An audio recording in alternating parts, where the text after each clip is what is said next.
मुंबईच्या पाचही एंट्री पॉईंटवरती टोलची दरवाढ होणार असल्याचं संकेत जे मनसेला लागल्यानंतर मनसे नेते अविनाश जाधव यांनी टोल प्रशासनाला पत्र देत टोल दर वाढ ही कुठेतरी थांबवावी या संदर्भात पत्र दिलं होतं। त्यानंतर टोल दर वाढ झाली आणि त्याचबरोबर मनसेने आक्रमक भूमिका घेत उपोषणाचे पाऊल घेतले। त्यानंतर अनेक टोल नाक्यावरती मनसेची आक्रमक भूमिका दिसून आली। मात्र त्याच्यानंतर राज ठाकरे यांनी पत्रकार परिषद घेत दादा भुसे मंत्री यांच्या समवेत टोल संदर्भात ज्या काय त्रुटी आहेत त्या देखील करारनाम्यातल्या समोर आणल्या। त्यापैकी बघायला शौचालय असेल, ॲम्ब्युलन्स असतील, अशा अनेक त्रुटी समोर आणल्या। त्यापैकी टोलची दरवाढ कशामुळे झाली हे देखील आता समोर आले। त्यानंतर मनसेच्या वतीने आता नवी मुंबई या ठिकाणी सीवड या ठिकाणी गजानन काळे हे प्रवक्ते यांच्या कार्यालयात आता सध्या वॉर रूम ठेवण्यात आली, ते म्हणजे टोलच्या संदर्भात ज्या CCTV येथे बसवण्यात आलेले आहेत। आपण पाहू शकतो याच ठिकाणी नवी मुंबई या ठिकाणी आता या ठिकाणी मनसेचे सर्व कार्यकारी पदाधिकारी या ठिकाणी बसलेले आहेत आणि टोल काय तुम्ही अजूनही पालकत्वाची वाट पाहताय? ओएसिस फर्टिलिटीने आता 90,000 जोडप्यांचं आयुष्य आनंदाने भरलं आहे। आजच कॉल करा 78 25 89 36 00 वर आणि मिळवा फर्टिलिटी ट्रीटमेंटवर सूट आणि सर्वांना द्या आनंदाची बातमी। ज्या वाशीच्या टोल नाक्यावरून ज्या गाड्या ये जा करतात त्याची सर्व नोंदणी या ठिकाणी वॉर रूममध्ये असणार आहे। त्या संदर्भात सर्व आता तयारी सुरू झालेली आहेत। आपण त्यांच्याशीच विचारणार आहोत सर, कशा प्रकारची तयारी या ठिकाणी ठेवण्यात आलेली आहे? टोलची दरवाढ झालेली आहे, एकीकडे टोल मुक्त देखील करण्यासाठी अनेक वेळा आंदोलन केली, अनेक टोल नाके देखील रद्द झाले। कसं बघताय हे 5 एंट्री पॉईंटचे टोल नाके? आपण बघितले असेल की उद्धव ठाकरे शिवसेना असेल, देवेंद्र फडणवीस यांची भाजप असेल किंवा इतर पक्ष असेल, त्यांनी फक्त टोलमुक्त महाराष्ट्राची घोषणा दिली, पण टोलमुक्त महाराष्ट्र त्यांच्याकडे सत्ता येऊनही टोलमुक्त महाराष्ट्राच्या दिशेने त्यांनी एकही पाऊल उचललेलं नाही। टोल नाके असे सुरूच आहेत। मनसेच्या 11-12 वर्षापूर्वी जे मनसेचं आंदोलन झालं त्यानंतर 65 टोल नाके बंद झाले।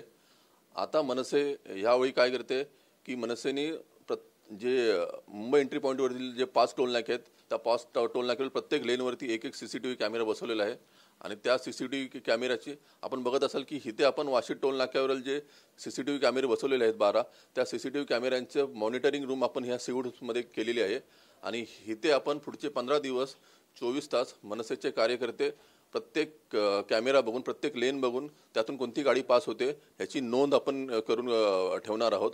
म्हणजे 15 दिवसानंतर मनसेकडे एक ऑथेंटिक प्रॉपर डेटा असेल की ते सांगेल की इथून दर दिवशी किती वाहनं इथून पास होतात आणि तो डेटा आपल्याला सरकारला किंवा जर गरज पडली तर कोर्टातही सादर करता येईल। अध्यक्ष राज ठाकरे म्हणतात की वाहनांना कर लावतो, टॅक्स लावतो आपला, तरी सुद्धा या संदर्भात का टोल द्यावा असा देखील एक प्रश्न उपस्थित केलेला आहे। आपण बघत असेलच की आपण वाहन घेतानाही आपण रोड टॅक्स देतो। आपण जेव्हा पेट्रोल किंवा डिझेल भरतो त्यातही आपण रोड संदर्भातील आपण टॅक्स देतो आणि सन्माननीय राजसाहेब असेच म्हणाले होते की तो पैसा नक्की कुठे जातो ह्याची माहिती राज्य सरकारने द्यावी। ती राज्य सरकारने अद्याप दिलेली नाही आणि त्यावरून हा टोलचा भुर्दंड, टोल नसावा अशा मताचे मनसे नाही।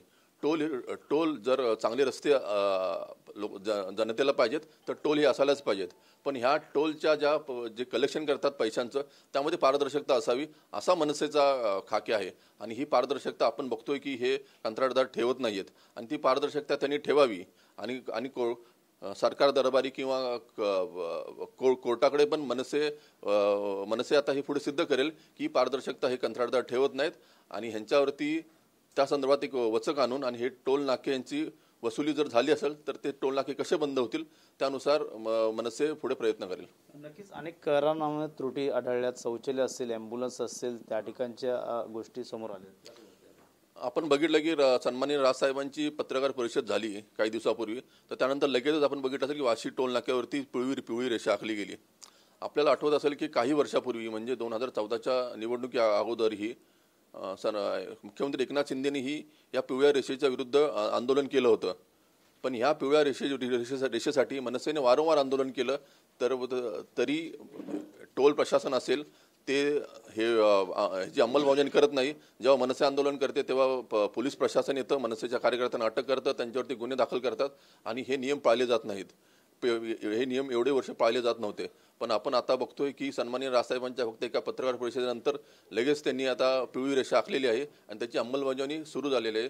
मनसेची अशीच मागणी आहे की इतर ज्या सोयीसुविधा असतील की तिथे ॲम्ब्युलन्सची सेवा असेल, शौचालयाची सेवा असेल, त्याही टोल प्रशासनाचे जे नियमात आहेत ते टोल प्रशासनाने द्यायलाच हवे आणि त्याच्यावरती जागता पारा हा मनसेचा नक्कीच असेल. एकूण किती CCTV लावण्यात आलेले आहेत आणि तुमच्याकडनं नंतर प्रशासनाकडनं टोल प्रशासनाकडनं सरकारनं किती CCTV लावण्यात आले आहेत का? वाशी टोल नाक्यावरती एकूण मुंबईला जाणाऱ्या दिशेने 6 लेन आहेत आणि मुंबईवरून पनवेलला येणाऱ्या दिशेने 6 लेन आहेत.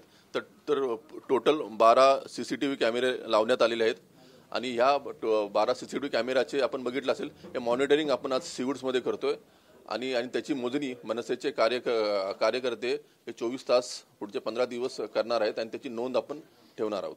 काय वाटतं या टोल नाके CCTV लावल्यानं काहीतरी सरकारला फरक पडणार का? आणि जर हे पुरावे जर तुमच्याकडे असतील का टोल नाके हे 5 एंट्री पॉईंटशी बंद होतील का?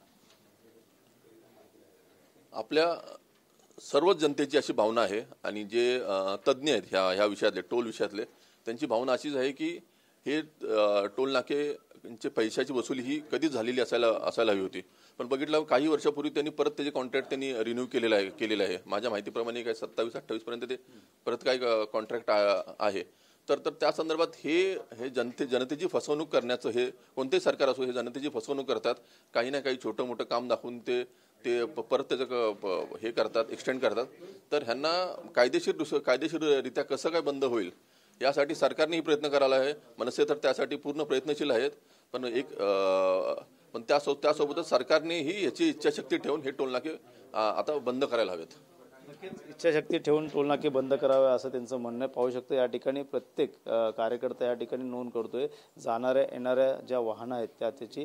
मात्र हे टोलनाके आतापर्यंत का बंद झाले नाही हा देखील एक प्रश्नचिन्ह निर्माण झालं आहे. मात्र येणाऱ्या काळात सरकारने ज्या पद्धतीने अल्टिमेट दिलं त्यामुळे नक्कीच हे टोलनाके बंद होतील का हे देखील पाहणं गरजेचं राहणार आहे. कॅमेरामॅन रहाटेसह गणेश सुराट, टी.डी.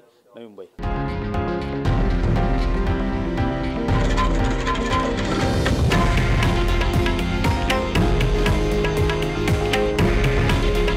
हे आहे देशातील नंबर 1 न्यूज नेटवर्क आणि आपण पाहत आहात TV9 मराठी.